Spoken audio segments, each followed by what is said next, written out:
You might at times need to store certain data in your apps, such as settings or a small collection of key values that you would like to save.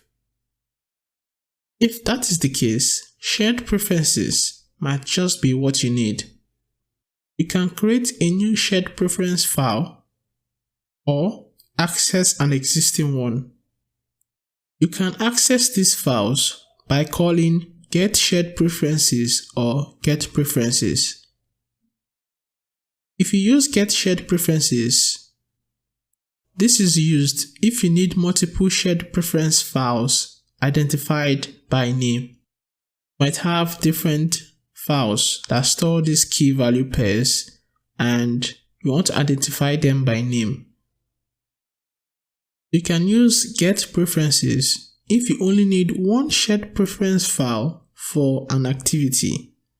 So when you call this method, it will get the default shared preference file that belongs to that activity. So you don't need to supply a name because that is the default shared preference for the activity.